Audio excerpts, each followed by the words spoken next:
So, yeah, the talk this weekend, just like it was last weekend, I think most places I went to, coronavirus, right? Did you guys stay quarantined this weekend, or did you go out about and live your lives? Man, I am not worried about it. I really am not. I know every time I rattle off the statistics or I act like I'm not really concerned about it, you guys look at me like I'm nuts. I'm living my life. You should still be cautious, though. Yeah, I mean, I'm not going up and kissing everybody. Oh. That's probably a good idea. Yeah, I mean, I think it's smart to wash your hands, try not to touch your face, although I am really present to how much I touch my face lately. Everybody is. Right? Yeah, me too. I feel like I can't not be worried about it because everywhere I go, that's all people are talking about. Well, have you seen the video montage they put together of all the government officials telling everybody not to touch their face and to wash their hands, but at some point in time when they're talking to people, they touch their face and they lick their fingers? Right. I'm like, they don't even realize they're doing it. Because you do it, I really think you just do it subconsciously. You're not even aware. Yeah, I do think if you're smart about it, I mean, there's nothing to freak out or panic about, although all of us have gone to Target and there's no hand sanitizer left or anything like that. So I think we're doing our jobs, right? All right, so over the weekend, we had a Bert Show listener that was really going at it with her husband because he wanted his parents to visit and she just did not. So they have a 3-month-old baby. She's a first-time mom, nervous about everything, she says, tends to overthink.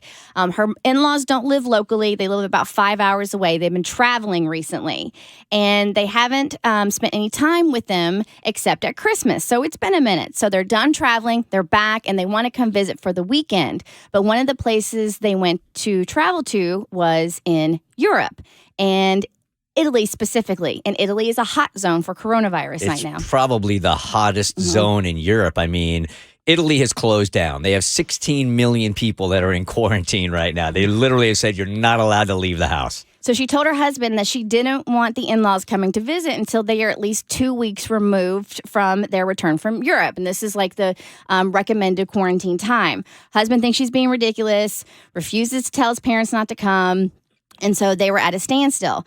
Well, she decided to take matters into her own hands after listening to our advice, and she called the in-laws, and she told them that she feels more strongly than ever that, they shouldn't come in contact with the baby, and asked them not to come. And not that they were canceling the trip, but they were going to postpone it. And the mother-in-law's response was basically that she felt that, our listener was overreacting, shouldn't believe all the media hype, and that they have a better chance of being in a car accident on the way to see the baby than actually getting the coronavirus.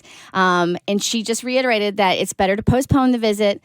After she got off with the mother-in-law, 30 minutes later, husband came home angry that she had uninvited the in-laws, fought again. He said some of the same stuff the mother-in-law said, so obviously the two of them had talked, and she's still standing her ground. And if the in-laws come, she is taking the baby and she's going to her parents' house. But then she also worried, well, if the in-laws come, now they're going to be in contact with my husband, so that means he's going to have to be in quarantine, which makes matters worse. So it almost sounds like this is one of those things where you say it in your head, but you're really not going to do it. You're not going to take the baby and just leave without him knowing, right? Well, she did ask if it was considered kidnapping if you take your own child away for a week without your spouse's consent. So here is her update. Says, thanks for checking in. This weekend did not go at all like I thought it would. It didn't go at all like anyone had thought it would. It turns out my mother-in-law and husband were right. You are more likely to get into a car accident than come down with the virus. Yep. So far, my in-laws are perfectly fine. My car, however, is not. Oh, jeez. I packed my daughter up, and we left my house at 10 a.m. to head to my parents' house on Friday morning. My in-laws have a tendency to get into town early, so I wanted to be safely out of town before they showed up at the house.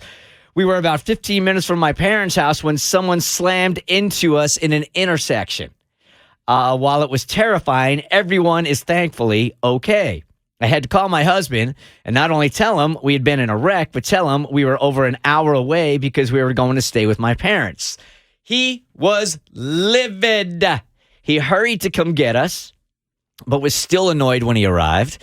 On the ride back home, he hardly said anything to me. The only thing he did say was that his parents had decided on their own not to come. I'm relieved they came to that decision, but I only wish they'd done so a few days earlier because then I'd still have a car and a husband who wasn't angry with me. Anyway, thanks for taking the time to read my emails and give me your opinion.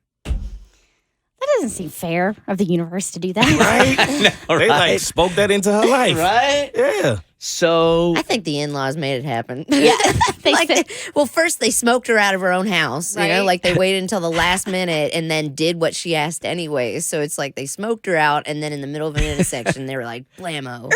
And I know this isn't the focal point because the focal point now is the car accident. However, when did the parents decide they weren't coming? Why is she just now finding out, like literally an hour before they're supposed to arrive? yeah, these guys are a mess. That's Yeah. exactly Yeah. right. Like, how come the dad? Like, how come the husband didn't tell her? Like, okay, just want to let you know everything's fine. He wanted to surprise her, and that's how surprises work. Like you wait until they're getting here at 1, and then you just stand in front of the door that doesn't open and go, surprise.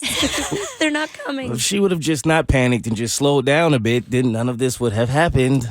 You mean in driving? And not going anywhere. She didn't have to go anywhere. But It she was- did. she They did. were coming. Yeah, exactly my point. She didn't have to do all of that. Oh, She I could've would have just- gone. I would have gone. Yeah. You would have left too? Everybody would have left? Yeah, that's your. She didn't know that they weren't coming, so she was just trying to protect her kid, right? Yeah, even the one in the room that's really not worried about coronavirus right here. I mean, they just got back from Italy, which is the hottest European hot zone. You're not coming around my baby. I get it. Yeah, sorry. Yeah. Yeah. I'm not. See, he's going to try to be mad at her. You better turn that around and be mad at him for not telling you that they weren't coming because Yeah. ultimately it's his fault that the car accident happened. So maybe he should be mad at himself. There you go. The Bert Show.